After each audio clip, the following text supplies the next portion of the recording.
دل سے اس کی تصدیق کرنا بھی ضروری ہے۔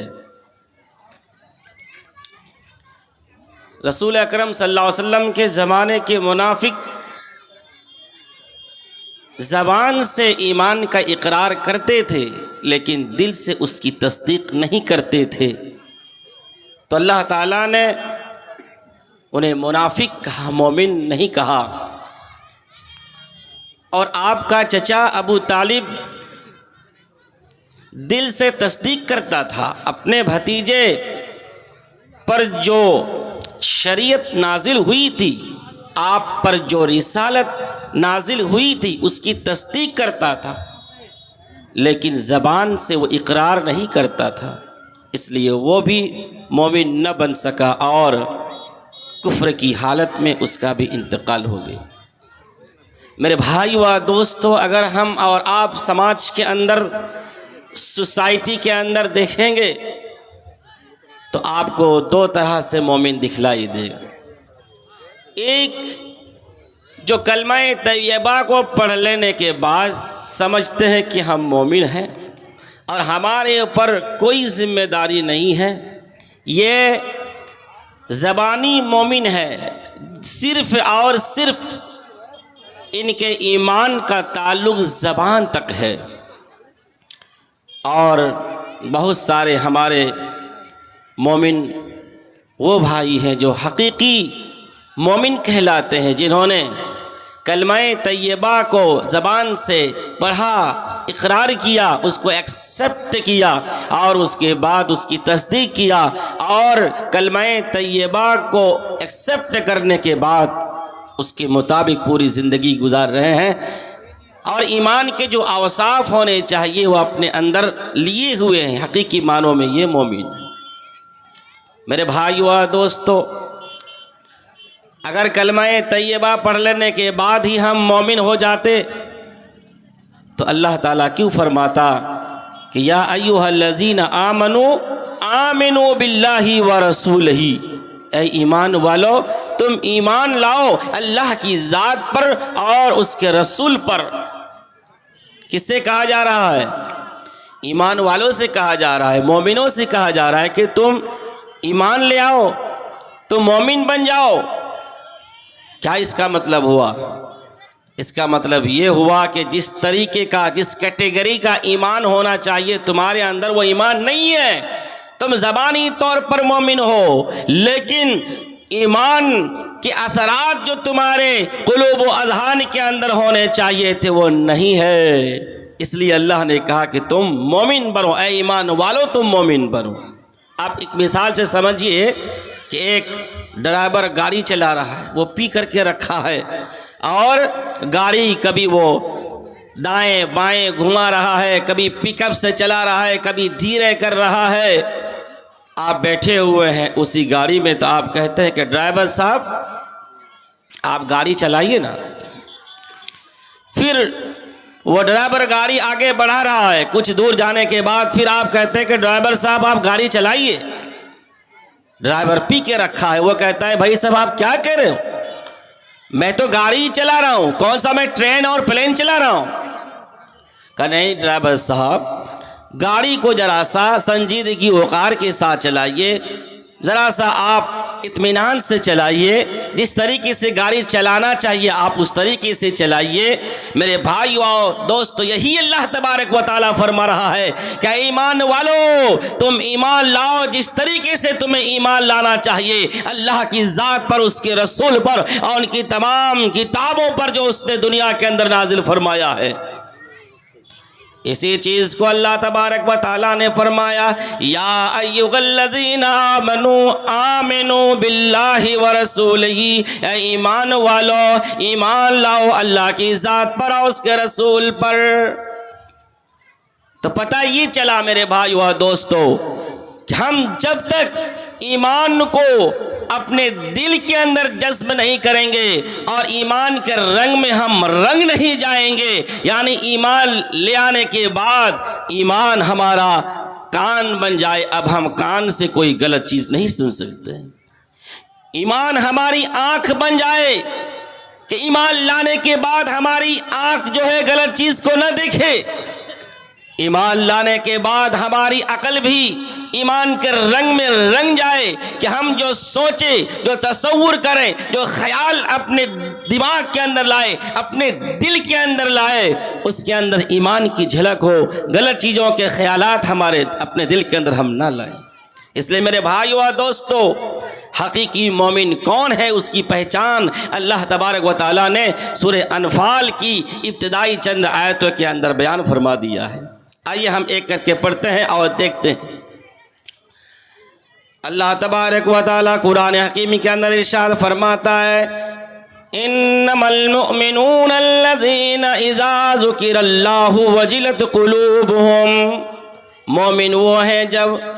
ان کے سامنے اللہ کا ذکر کیا جائے، اللہ کا نام آ جائے، وجلت قلوبہم، تو ان کے دل دہل جاتے ہیں، ان کے دل کانپ جاتے ہیں۔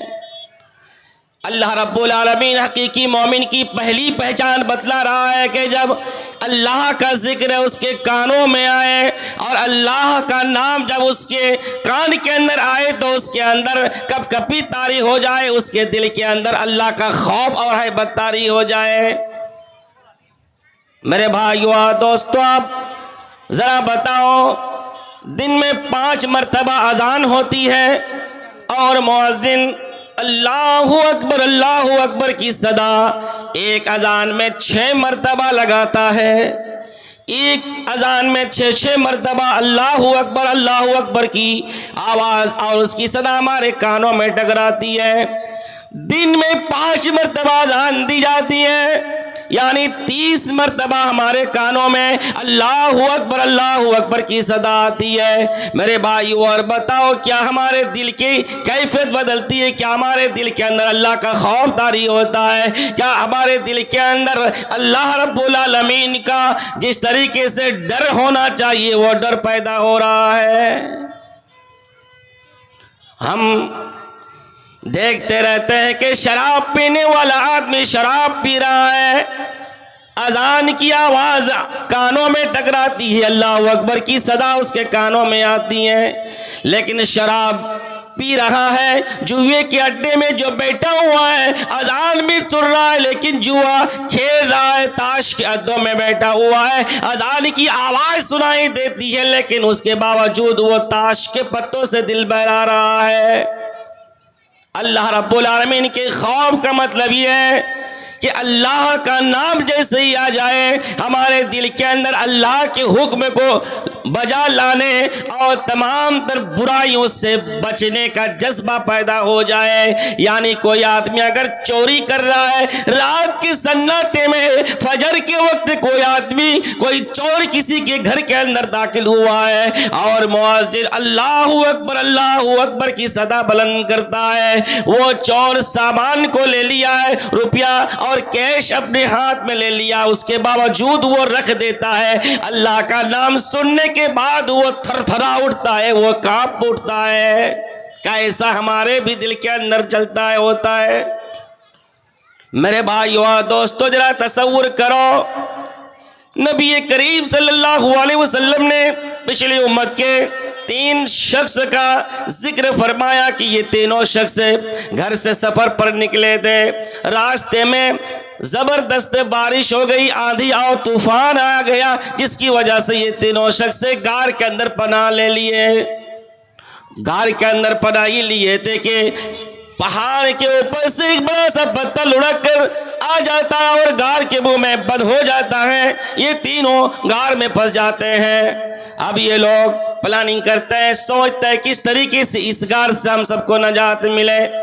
چنانچہ یہ تینوں آپس میں فیصلہ کرتے ہیں اور آپس میں مشورہ کرتے ہیں کہ میرے بھائیوں، زندگی میں ہم نے اگر کوئی نیک عمل کیا ہے، اللہ کو راضی کرنے کے لیے کوئی اگر عمل صالح کیا ہے تو آج اسی کو وسیلہ بنا لو اور اللہ تبارک و تعالیٰ کے سامنے دعا و مناجات کرو۔ ہو سکتا ہے کہ اللہ تعالیٰ ہم سب کو اس مصیبت سے بچا لے، ہو سکتا ہے کہ اللہ تبارک و تعالیٰ اس مصیبت سے ہم سب کو نجات دے دے۔ ان میں سے جو دوسرا شخص تھا، میرے بھائیو اور دوستو ذرا غور سے سنو میرے بھائیو اور دوستو، دوسرا جو شخص تھا اس نے کہا کہ اللہ میری ایک کزن تھی، میری ایک چچا زاد بہن تھی، اللہ میں جس سے بہت ہی زیادہ محبت کیا کرتا تھا، میں اس کے عشق میں پاگل تھا، میں اس پر پھرپتا ہو گیا تھا، اللہ میں اس کو اپنی خواہش سے نفسانی کے لیے میں نے مدعو کیا، دعوت دیا، لیکن اس نے انکار کر دیا۔ وہ زمانہ گزر گیا اور پھر قحط سالی آ گئی، قحط سالی چاروں طرف پھیل گئی، وہ مجبور ہو گئی، مجبور ہو کر کے میرے گھر کے دروازے پر دستک دیا اور اس نے کہا مجھے چند دینار کی ضرورت ہے، یا اللہ میں نے اسے 120 دینار اس شرط پر دیا ہے کہ تم فلاں ڈیٹ کو میرے گھر پہ آ جانا اور میرے بستر کی زینت بن جانا اور تم آنا اور ہمارے ساتھ خلوت اختیار کرنا۔ بیچاری مجبور تھی، کیا نہیں کرتی، وہ راضی ہو جاتی ہے، 120 دینار کو لے کر کے گھر چلی جاتی ہے۔ پھر وہی جو ڈیٹ فکس ہوئی تھی اسی ڈیٹ پر وہ آ جاتی اور وہ شخص کہتا ہے کہ اللہ میں جب اس کو اپنے قابو میں کر لیا، فلما قعدت بین رجلیہا، اے اللہ جب میں ان کے دونوں ٹانگوں کے پیچھے بیٹھ گیا، قالت اتق اللہ، تو اس عورت نے کہا اللہ کے بندے اللہ سے ڈر، اللہ کا خوف کر، آج تک کسی مرد نے مجھے ٹچ تک نہیں کیا ہے، میں میرے جسم کو نہیں چھویا ہے، لیکن مجبور ہوں میں، اس لیے میں کچھ کہہ نہیں پا رہی ہوں، اے اللہ اس کے کلیجے سے جو یہ آواز اور چیخ آئی، فانصرفت عنہا، اے اللہ میں نے اسے چھوڑ دیا، حالانکہ بہت زیادہ میں اس سے محبت کیا کرتا تھا، یا اللہ اگر میں نے تیری رضا کے لیے سب کچھ کیا تھا، یا اللہ تیری خوشنودی کے لیے میں نے اپنے دامن کو برائی سے بچا لیا تھا، ففرج عنا ما نحن فیہ، اے اللہ تو ہم سے جو مصیبت ہے اس کو ذرا سا تو دور کر دے، اے اللہ یہ چٹان جو ہمارے غار کے منہ میں آ چکی، اللہ اسے تو ذرا سا اور بھی جو ہے سرک دے اور اس سے جو ہے الگ کر دے، ہم سے دور کر دے۔ میرے بھائیو اور دوستو اس کے اندر ایمان تھا، اس کے اندر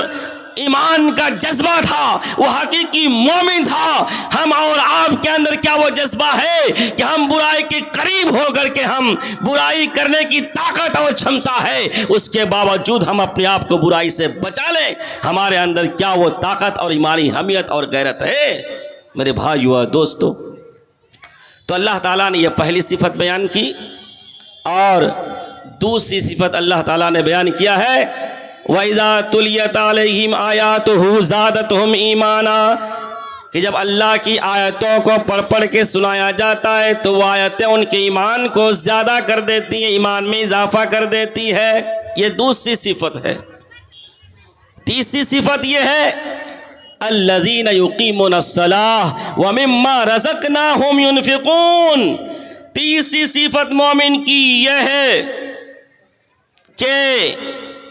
نماز قائم کرتے ہیں، نماز ہر حال میں پڑھتے ہیں، نماز کو خشوع خضوع کے ساتھ پڑھتے ہیں اور اللہ رب العالمین ہی کی ذات پر توکل کرتے ہیں، کسی اور کی ذات پر اعتماد اور توکل نہیں کرتے ہیں۔ اور پانچویں صفت یہ ہے الذین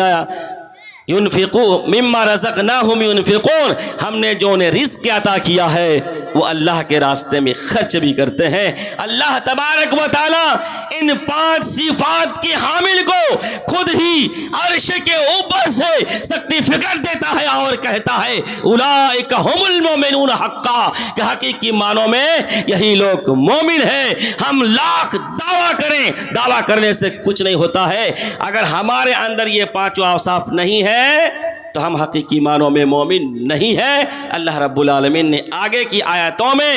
حقیقی جو مومن ہیں ان کا مژدہ سنایا ہے۔ اللہ نے فرمایا کہ جنت کے بڑے بڑے درجات ان کے لیے ہیں، فرمایا کہ اللہ تعالیٰ ان کے گناہوں کو بخش دے گا اور کل قیامت کے دن جنت کے اندر بہترین رزق اللہ تعالیٰ عطا فرمائے گا۔ میرے بھائیو اور دوستو وقت ہو چکا ہے، مقررین کی لسٹ کافی ہے، اس لیے میں